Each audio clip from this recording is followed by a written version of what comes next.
Hello and welcome. Thank you a lot for listening, first of all. So I have contacted you over Facebook and told you that I had an idea for a video that I would like to do. And it was a criticism of one of your videos, where I would like to lay out some of the ideas that you've talked about so that I can respond to them and expand my own ideas and opinions on and thoughts. The reason why I want to do this is it is a personal philosophical training. So I like to watch debates, I like to watch discussions and lectures, and I try to form my own opinions. I try to find reason and logical fallacies, as well as value the arguments against each other to further my own philosophical training. So the reason that I chose this video has nothing to do with the content. It has nothing to do with whether or not I believe in God or not. It is simply that it's a video that came to my attention as I've looked at a lot of debates against religion by people such as Christopher Hitchens, Richard Dawkins, Sam Harris, and so on and so forth. And I thought that, hey, you know what? That's actually really amazing that you made a video on whether God exists or not. And I took it upon myself to analyze it, to think about it, and to form my own opinions and thoughts and ideas. And that is the reason why I'm recording this. I think it should be great fun for both of us. I think it should be also very educating for other people. And it aims to further my own thinking, to practice and exercise thinking, philosophically speaking especially, and to provide new ideas to other people. So with that out of the way, let me get into it. So, alright, so one of the things that I am strongly for is to create more broader landscape for religion and philosophy of religion. So, having watched countless videos on debates for and against religion, I'm often a little bit surprised just how much the arguments go around the same topic and the same viewpoints over and over again. And I'm a little bit sad about that, because I think there's so much to philosophy of religion, there's so much to the topic of God, gods, and so on and so forth, that I cannot help but wonder why we always talk about the same arguments. And so I want to get these arguments out of the way, and I want to give my own thoughts on those, so that we hopefully can also come up with new arguments for and against religion. I think it would be very interesting, and I think people could also benefit from it a lot. Religious people can benefit from it by expanding their horizon and getting a better understanding and idea of what God and what religion essentially is and can be. And for atheists and agnostics, I think it is also very important, so that they better understand what God is or can be or cannot be, and what religions are. So I'm not too happy about the simplification of the thoughts about God. I think that we can do a lot more with God than simply what we tend to discuss around. And that is also what I like to present here, to some extent, some ideas that the definition of God can be maybe a little bit more broadly looked on.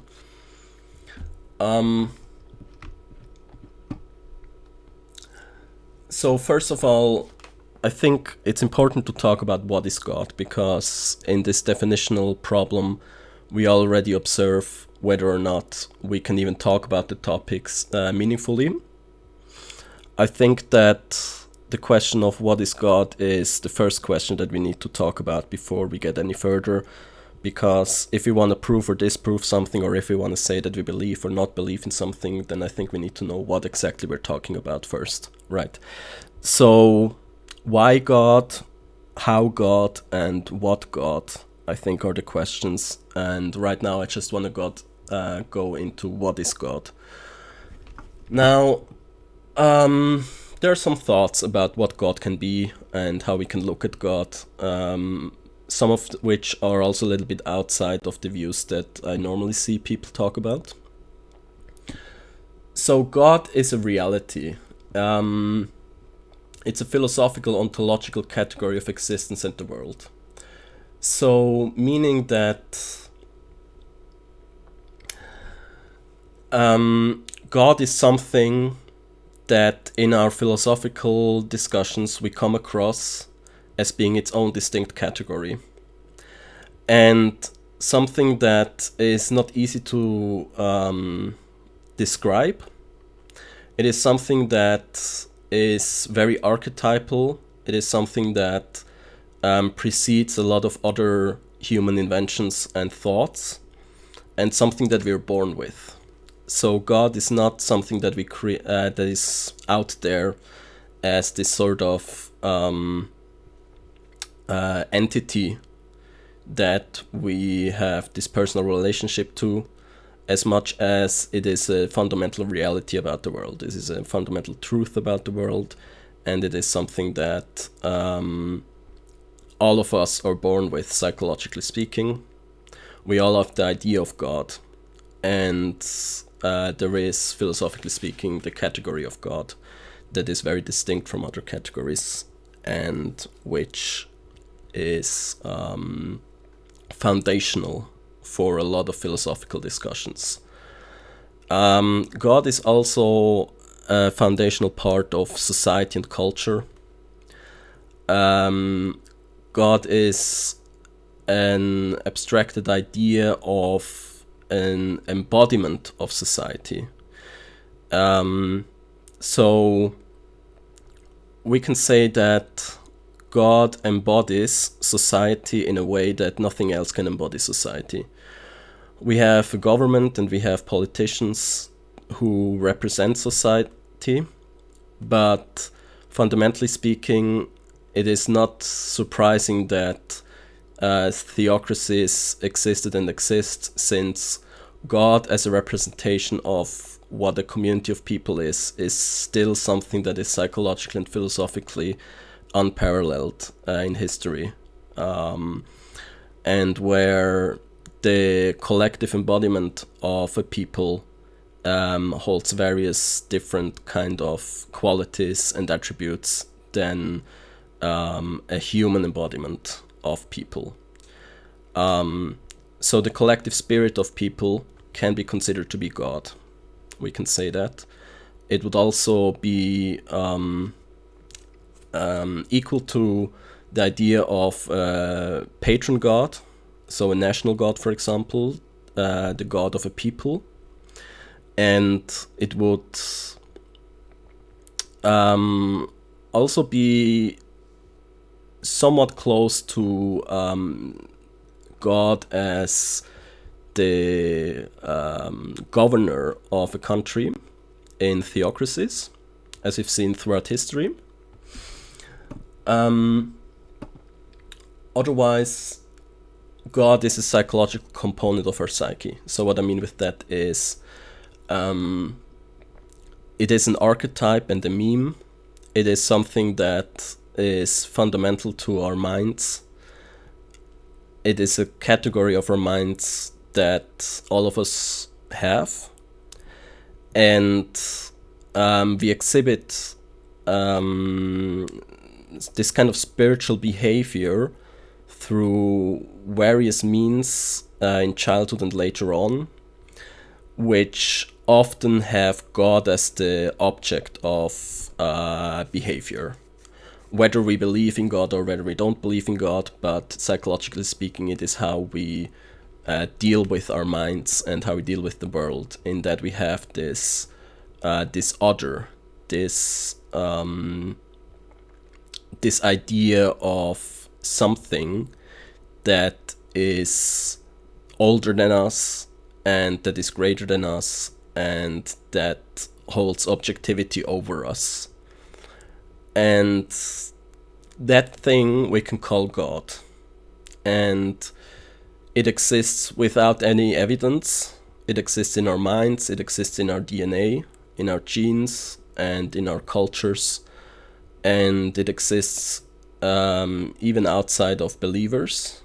For more of that, I think we should go more into actually talking about the psychology of religion and examining some examples of that, because I consider it to be a very important field in the discussion of philosophy of religion. Also, God can be the beginning of the world of ideas and experiences. It is also the center of ordered thought in society.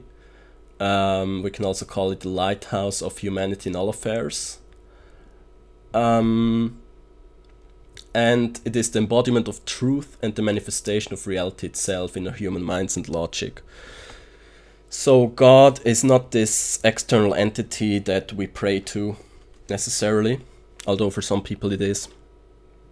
But more than that, it is a fundamental embodiment and manifestation of philosophical categories of the world, which we need in order to talk about certain parts of the world, and which also govern various functions within societies and communities. They're abstract embodiments, but embodiments nonetheless. God can also be seen as the underlying motivator of physics, the guidance and life for things to exist and behave. So if we think about what makes the difference between a universe that works and a universe that doesn't work, we can call that difference God as well. We can say that mathematics is God. And the beauty of mathematics in our universe is God, actually, more so than mathematics itself.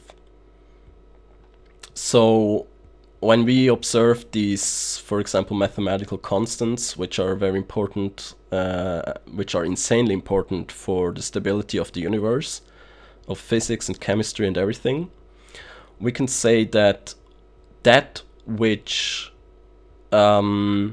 represents the beauty of these constants is God, right?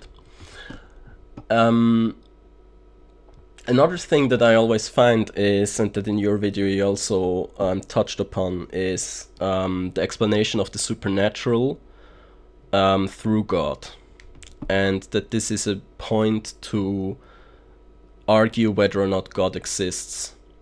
And I think that God is not about the supernatural, and it isn't proven or disproven by the supernatural.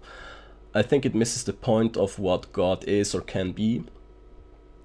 The supernatural is an aspect of the universe that is not yet explained with science, but God is not the enabler of mysteries, but works in the explained universe and isn't dependent on being mysterious. God is not about being mysterious and therefore has weight and gravitas to him. Much similar to physics, how physics isn't getting any more interesting or great because we still don't understand things about the world.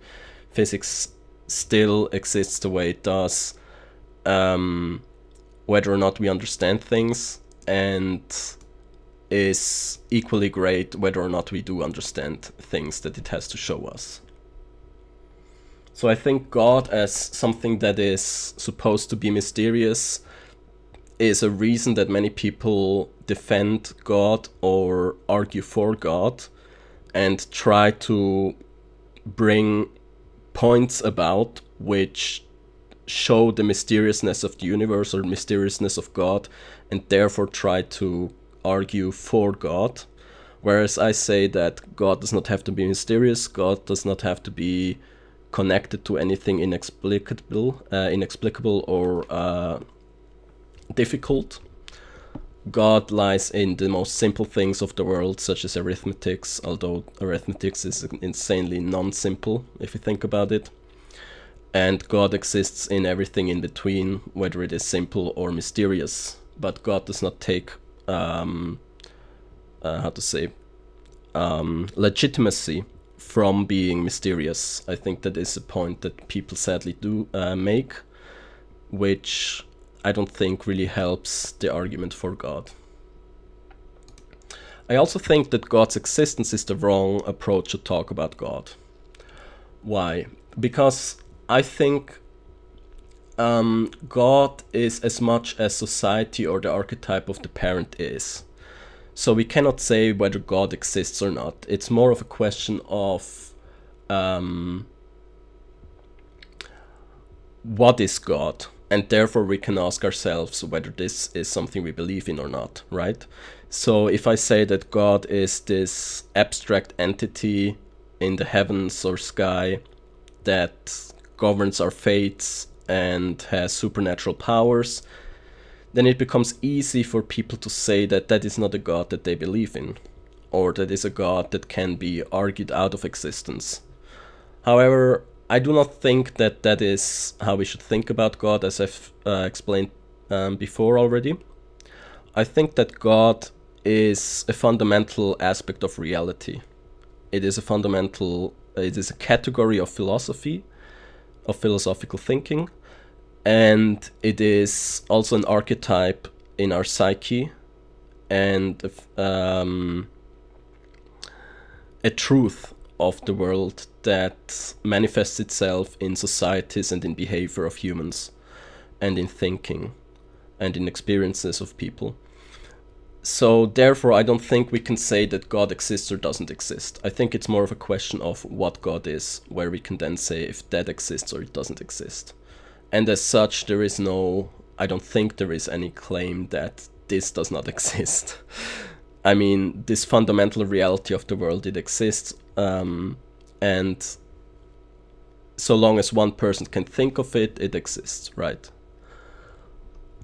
Because it exists in that person. And if multiple people talk about the same reality, then the reality exists across multiple people, and the subjectivity becomes larger, or rather smaller, and the objectivity becomes larger. But I think God has more to do with being a fundamental aspect of reality, not about being a supernatural being. And I think that theologically speaking, and speaking about philosophy of religion, that is also something that more serious philosophers and theologians will also argue for, and will find when they get past the first levels and hurdles of interpretation of religious beliefs. As the first steps are usually thinking of God as a supernatural being, and further down the road we get closer to the real nature of God, which is explained much more complexly and abstractly than a simple supernatural being. And which also gives God more power than simply being a supernatural being. So we can also say that God is a synonym for the entirety of existence, or the abstracted representation of the universe. So similar to Spinoza's God, God can be seen as the entirety of the universe, including all of the immaterial and the material, the explained and the unexplained, and therefore it is synonymous and equal to truth, beauty, and the good. And being the highest good and the highest truth, it is that which fully explains that which is not explainable when talking about the universe. So those things that are only philosophically describable, but which we do not have the linguistic abilities to explain. And we can also say that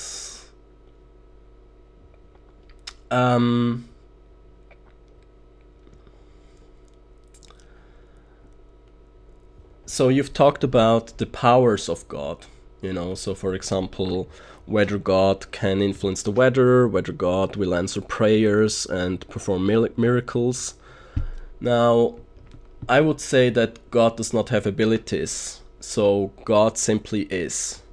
And the abilities that we observe are all part of the original existence of God. They're not abilities such as wizardry or sorcery.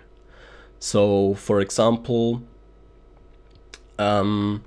these abilities include the creation, destruction, and the change of things, as is also portrayed in Hinduism through Shiva, for example, as the destroyer. God per se is not necessary to equate to someone who performs miracles. I think God itself is the foundation for miracles, but is not necessarily the thing that causes the miracles. And miracles do not necessarily have to remain unexplained for them to be miracles. They're miracles depending on how we philosophically look at them. So God is a creator. There is a point about, so if God created the universe, who created God? And one thing we can say about it is that what if creation itself, what if God is creation itself? What if we say that creation, the ability to create, or that something gets created, is a fundamental property of God? So what if one of the definitions of God is creation?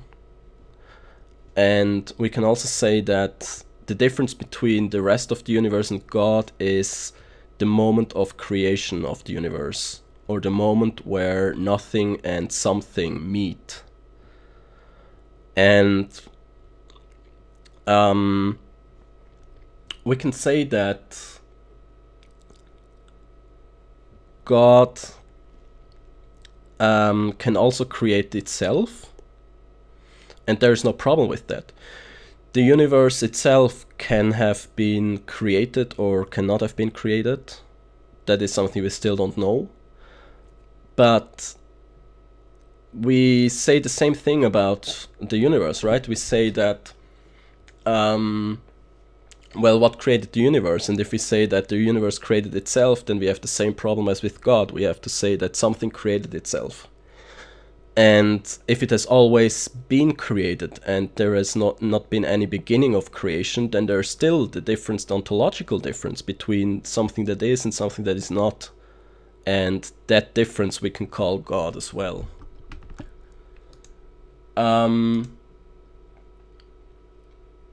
So you also said something about God told someone about what he was thinking, referring to the transition between completely transcendental knowledge to human knowledge, where God meets man, essentially.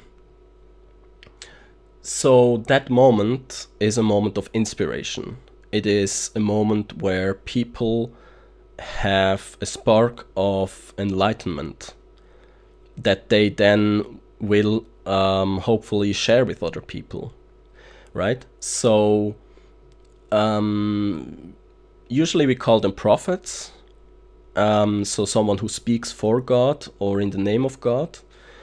But we can also call them musicians. Someone who is possessed by a demon, by God, to write absolutely beautiful music, a piece of music, and draws this divine and sacred inspiration from somewhere within, usually, right? So these prophets or these mystics, or in that example a musician or an author or someone else, they get this spark of inspiration and share it with other people, and that has existed throughout humanity. It has existed before the advent of writing, and it will exist to the end of humanity. So we cannot say that God favors one people over the other because we have the Bible amongst some people and we don't have any religious major texts amongst other people. God has always been a part of reality. It's always been a fundamental aspect of reality, and we have always had the notion of God or gods, multiple ones. Although I think the notion of one God is still something that is intrinsic to us humans, whether or not we believe in multiple gods or not, psychologically speaking. So God has always shown these truths to people throughout the ages and cultures through people who are inspired. They have great enlightenment, whether it is something that fundamentally changes a society when people hear it, or whether it is something that changes one person's life, or whether it changes one moment of life. But people, everyone, has these divine moments in their lives. It is not that someone has to be a chosen prophet to be in contact with the divine and the sacred. It is just that some people have it more than others. Some people may also have a certain talent maybe, or they actually work really hard on that. Because that I can tell you that this ability to provoke inspiration is an ability that we can exercise, and it is one that is really difficult. So it is hard work. And some people then wrote it down, right? So some people started to share it with others, and at some point the people would come together and start holding it down in written form. That's how you get the Bible, that's how you get the Tanakh, that's how you get the Quran, and many other, the Tao Te Ching, and many other texts. And this has nothing to do with an idea that God favors some people over others, as much as God favors other people athletically or physically. Everyone has something that they're more talented in and something they're less talented in. Some people just happen to have great inspirational qualities and get inspired by God or by other demons or something. But they get inspired by the world and by this transcendental quality about the world, or from within, their transcendental quality from within. And that is something that we can then say is a prophetic quality. So you also say that God has the ability to control certain natural phenomena, or at least some people think that. I would say that using God as an explanation for science is heavily misunderstanding God. I think it is a view of God that is not really getting us closer to the divine. It turns God into this sort of helping figure where we fill in gaps about our insecurities and where we try to have a mysterious power figure to satisfy our own fears.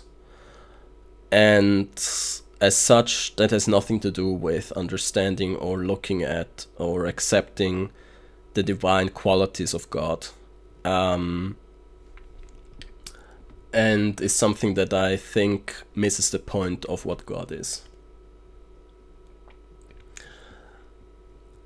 So I also think that God is that which our minds revolve around. And I don't mean to say that we think about God all the time, but I think that God is that which creates stability in ourselves. God is the arbitrator, and the judge of our thoughts.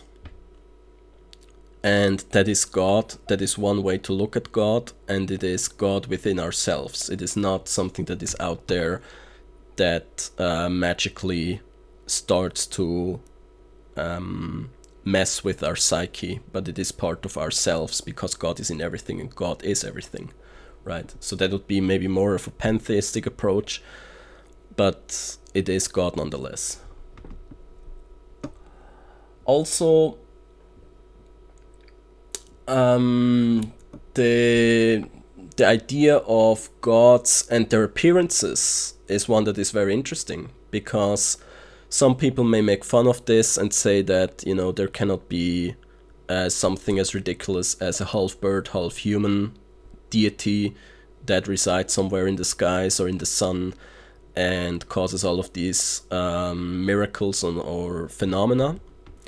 But the reality of this is that God and gods are not something that have a physical appearance. They're, as I've said before, more of a fundamental truth about the world or a quality of the world. So they do not have a body like that, and therefore these images of half animal, half human figures is something that authors and scholars and priests had to come up with in order to give them a physical shape that we can think about and that we can portray. And it is something that is heavily encoded and codified. It has very complex symbolism in its composition. So why is Ra a bird? And why is Ganesh an elephant? Those are all very complexly created imaginations of this God that helps us to understand the qualities better and also serve as mnemonic devices.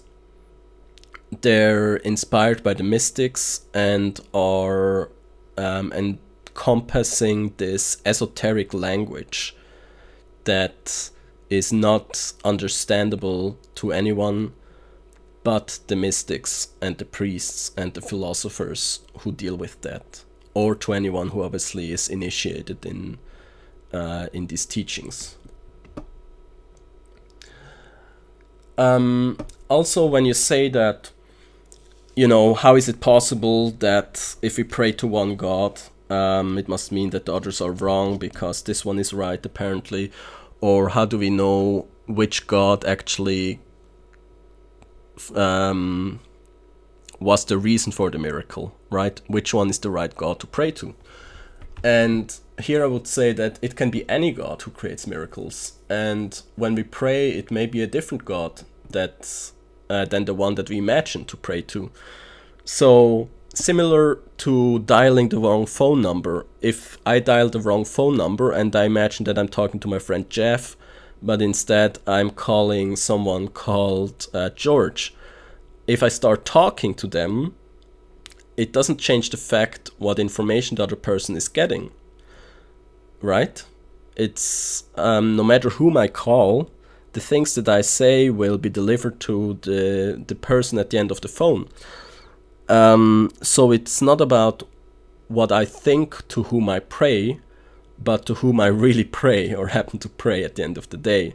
That is also something that can be a little bit scary for some spiritual people, because you may think that you're praying to a god or to a benevolent spirit, but in the end your ritual may have been set up very weirdly, and you may end up praying to a demon that is not well intending, and then you have spiritual sicknesses and so on, which of course is another question of whether that exists or how it works, but in essence that is something that some people will say happens to them. And I think it is similar to saying that we have different politicians. So that is, of course, very much a polytheistic view. So if we say that we believe in multiple gods being existent at the same time, we can certainly say that, you know, we favor or we ask favors from God A, so let's say from Apollo, in times where another god, let's say Hermes, does not hear our prayers, and we can play these gods against each other as well. So that would be a more polytheistic view on all of this, that we pray to different gods for different reasons, and they're all equally true. Now, what does it mean for monotheism? In monotheism, you could say that you pray to different angels, and these different angels, or demons as well, they have different identities. So there is, or seems to be, at least philosophically speaking, a multiplicity of sort of spiritual entities, whether they are simply specters or whether they're gods, or whether they're part of the same god or not. That is another question. There's also this point that I think you also made somewhere, where you say that God cares about what we do. So I've certainly heard this before, saying that people saying that God cares what you do, especially what you do in your bedroom. And I think we need to understand that the idea of God caring about this is not the same as a human caring about it and really like observing and judging and then enacting punishment, right? So what I would suggest is that we should look at it maybe more like physics. So physics cares what you do. Physics will judge you and physics will punish you or reward you. But we do not have that same image as like a person who does that, because there is human intelligence and human intentions and human characteristics. So if you do one thing, physics will punish you in one way, and if you do another thing, it may reward you in another way. Similarly, I would say that God rewards and punishes based on that idea, that there are simply actions that have consequences, and they're very neutral. So for every action there is a consequence, and this consequence can be the punishment and reward of God. It's the way that the universe responds to us and to things that we do. So it's not that God cares what we do, but we have to care what we do, because God or the world or the universe or existence punishes us for this and rewards us. Now,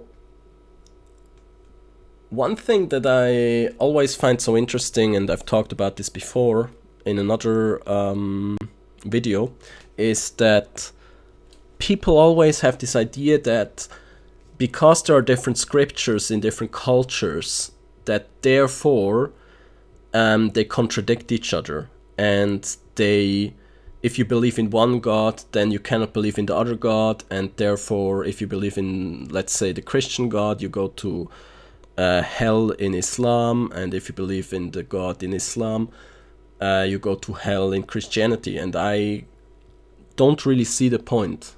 So it makes much more sense to say that these cultures and religions and scriptures are actually complementary, and they reinforce each other.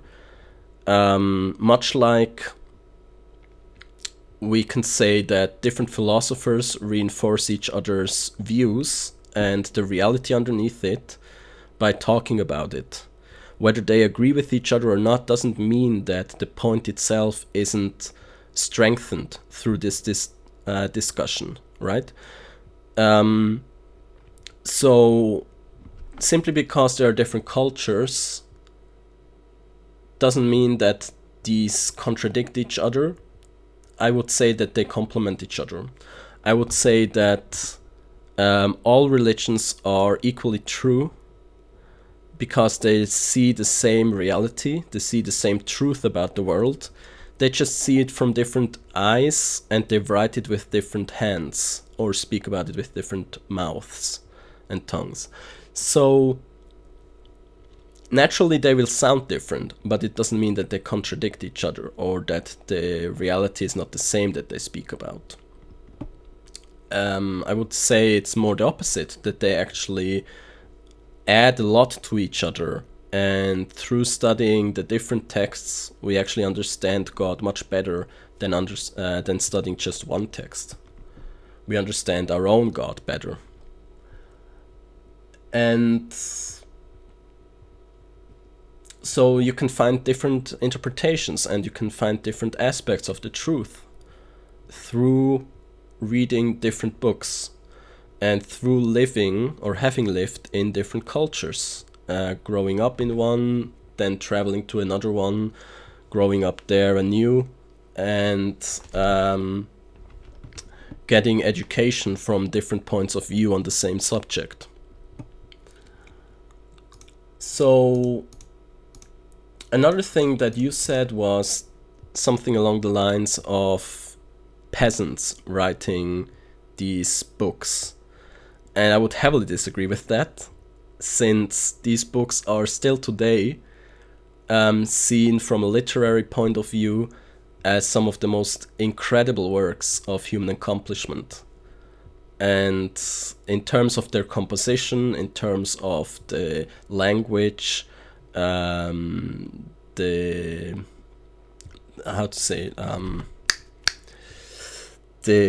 poetic qualities, the mnemonic qualities, psychological understanding, educative understanding, and obviously all of the mythology is of such high excellence and quality, excellent quality, that it is very difficult to find any literature that comes close to those. And it has shaped and inspired the entirety of our modern literature and ancient, rather medieval Renaissance literature. So I would say that, and that's not just me saying it, but these sacred scriptures have been composed by the most finest of finest elites of their times throughout generations, across sometimes even a larger geographical space. So those have been people who were well versed in language, politics, in obviously philosophy, ethics, and in the art of writing, and later on in calligraphy as well. So these scriptures are anything, they're the exact opposite of what you say, them being written by peasants or something similar to that. Another thing that I think is interesting is that actually we have this problem of the God of the gaps, where the more you try to solve things in science, the smaller the gaps become for God. And I would say that that's a good thing for God, because the reason is that the more these gaps close, the less space we have for a supernatural, scientific, or rather science promoting or replacing anthropomorphic and bodily God, and we get closer to understanding the abstract idea of God, and understanding therefore the beauty of God and the realness of God. So the more we actually close this gap, the more we get to the real understanding of what God really is. So that, I think, is a very good thing. So we get closer to that God which lives in and all around us, in everything, and which is not just a tool for wishes, but is the ultimate truth itself. Because I think that is one of the problems that we have when we try to think about God, that many people will just reduce God in a sort of sacrilegious way, I would say even, to this kind of wish-making tool, where God is simply that which enables our wishes through prayers, what we want to be true, instead of accepting God as the ultimate truth itself. And you can understand how this is sacrilegious very quickly. Also, you say that, and many people will say that against God, that God, if God is the creator of, let's say, life, then he has to be infinitely more complex than that which he creates, because the watchmaker is more complex than the watch itself. But I say no, it actually doesn't have to be that way. God can be the most simple there is, and I think that is a very good way of looking at God. God is the most simple there is. And from the simple comes the complex. So from atoms and simple mathematical interactions of atoms, we get chemistry. And chemistry is more complex than simple atoms by themselves. Then, from chemistry and simple chemical interactions that are explained mathematically very beautifully and easily, and readily understandably, we get biology and DNA, and that is much more complex than the chemistry behind it, and the chemistry itself with the chemicals, the molecules and everything. And again, DNA itself creates something much more complex, and you may know The Game of Life by George Conway, I think, which is also a game made out of very simple rules, but exhibits extremely profound and complex patterns later on, and very quickly actually. So I think God is the opposite. It is not the most complex, it's the least complex, it's the most simple, and that from which all the complexity will be able to emerge. Now, another thing is, people talk about this, one of the points for atheism, or rather some kind of attack against God, that, so monotheism I mean, that monotheists are already atheists against other gods, and all they need to do is to go one step further, and then there are atheists as well. Now, I see a few problems with that. One is that, first of all, what you need to understand about the theology and the philosophy behind monotheism is that it doesn't say other gods do not exist. It says that all gods exist in one God. So God explains everything in just himself, and it doesn't need multiplicity of gods for that. So that is one problem, where it's not true that other gods are rejected as not existing. They exist, but they are part of God themselves,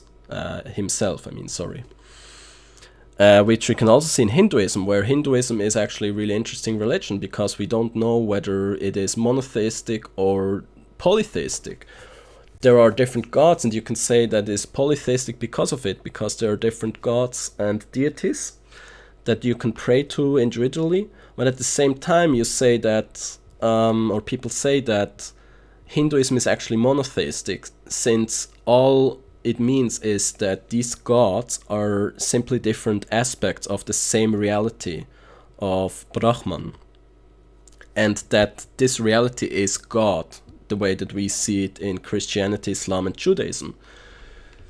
So another problem is that going from 1 to 0 gods is a much bigger step than from polytheism to monotheism, because logically speaking and philosophically speaking, or ontologically speaking, what you do is, from polytheism to monotheism, you still have the category of the divine, and you still accept it.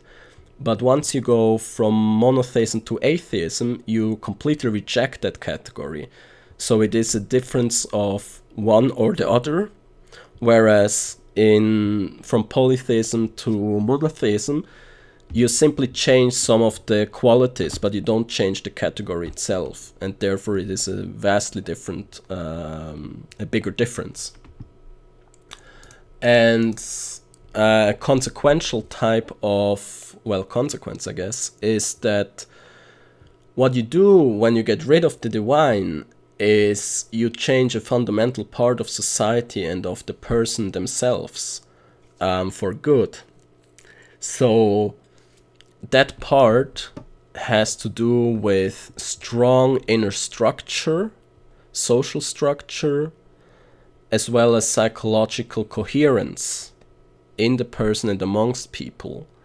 And getting rid of this results in a lack of an entire dimension that you otherwise can talk about and that you can use to tackle life's difficulties, which without is a lot more difficult and is unnecessarily difficult because we are born with this insanely beautiful ability to engage in religion and engage with the divine in each other and in ourselves.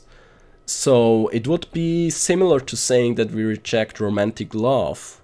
It is a category and the fundamental part of our psyche and of our society that has very important functions and is a great tool to accomplish things that we would otherwise not be able to accomplish, and rejecting that.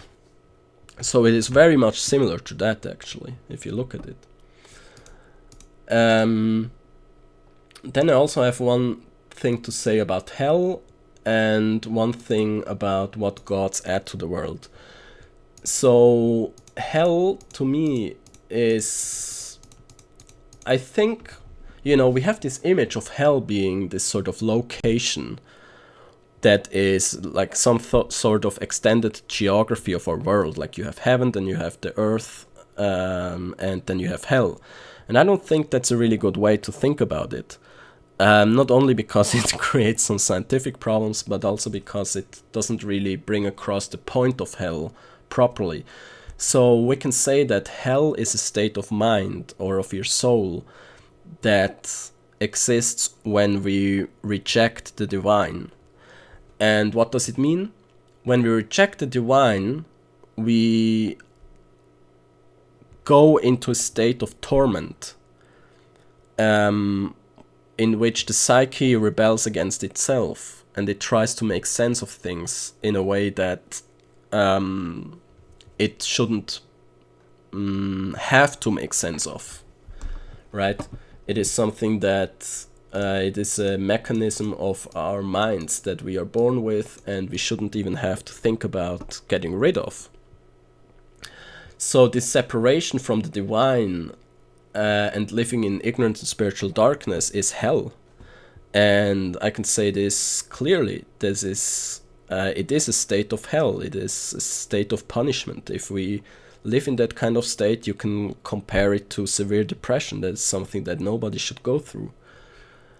And it rids us of being ourselves, of the self that we can really be, and of having all of these amazing abilities and opportunities in life and in existence, which we are then blind towards because we have rid ourselves of something that is fundamental to our being.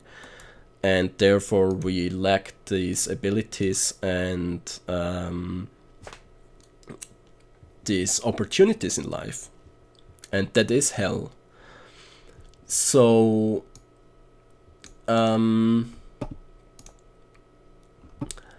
finally I want to say something about what gods add to the world, because there is this idea that I think I've seen in your video, or at least I think I remember seeing it in your video, or hearing rather, that the question is, what do gods, or what does God even add to the world? And that there is the idea that it is actually even harmful for multiple reasons, which I don't agree with.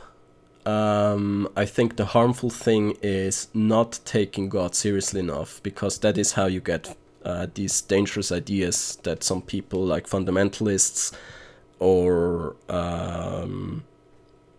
atheists, militant atheists, will then use to commit some really bad things.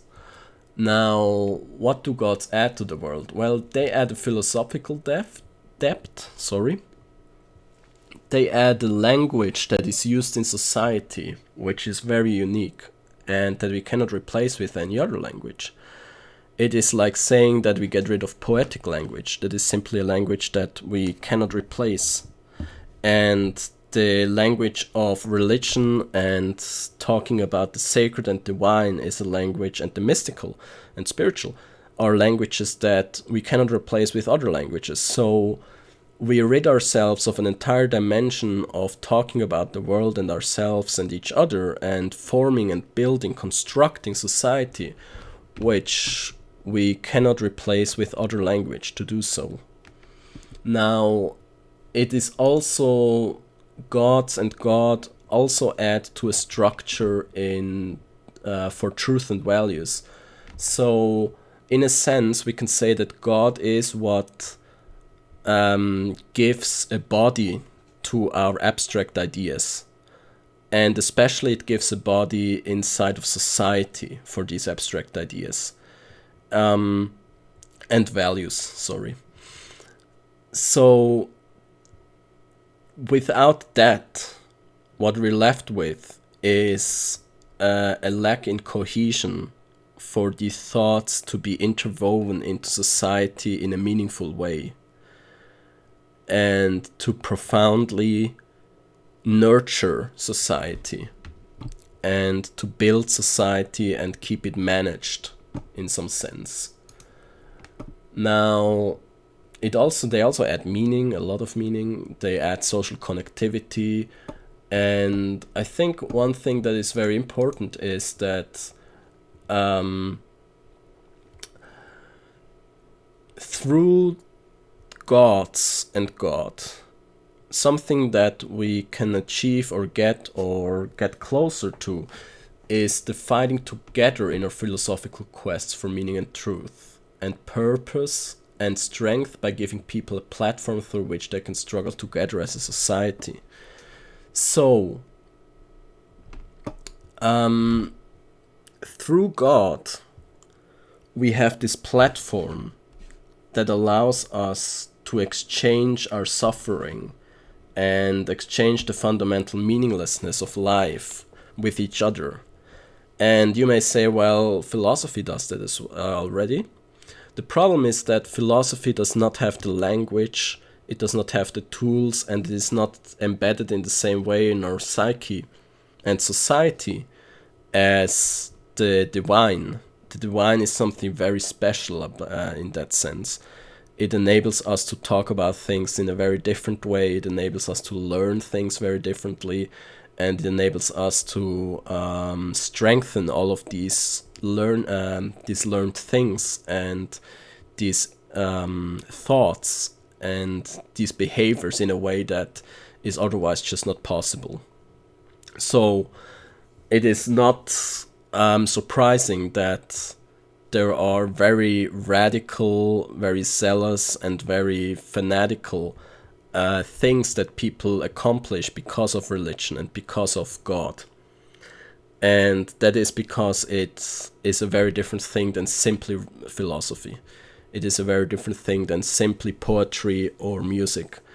And it is something also very different from simply love. It is a very unique quality about our society and minds, and one that enables us to accomplish things that we do not think we would be able to accomplish. So with that, I would like to conclude. But I just wanted to say that for me, I find it always very illuminating and enlightening to hear different debates, and I enjoyed it greatly listening to your video. I think that my personal view on God and on religion is not relevant for this. I simply take this discussion and try to talk about it without personal investment. I think that's very important, and I think it's very useful because we can learn a lot more about this like that. And I wanted to thank you for making that video. I will also link to it in the description of my video. And I hope that you can criticize this, that you can, and with criticizing I mean criticizing, I don't mean bashing something. I mean talking about something, looking at the points, analyzing them, and giving constructive feedbacks, as well as pointing out flaws and inconsistencies, because it is something that helps me greatly in my own exercise, and I want to be able to do this more with different views and different points or positions of the same debate. So maybe I will do the same thing from the point of view against God, but at the moment, or for now, I want to leave it at this. I think it is very fruitful to be discussing these topics, and I've seen that you have a lot of followers, or rather you have a lot of views on this video, and it seems to help a lot of people who are dissatisfied with their religion and the church or God. But at the same time, I think that my points are also important for those people, because if we have an issue with our religion, I think we should first understand what the issue is instead of just walking away. Otherwise, we still suffer from the same problem, but we can never really figure out what it is. And that is one reason why I wanted to make this video. I think it should be something where it helps both theists and atheists and agnostics to further develop their ideas and their thoughts, because as I told you before, I find it to be really sad that the entire discussion about God is always about the same points and topics,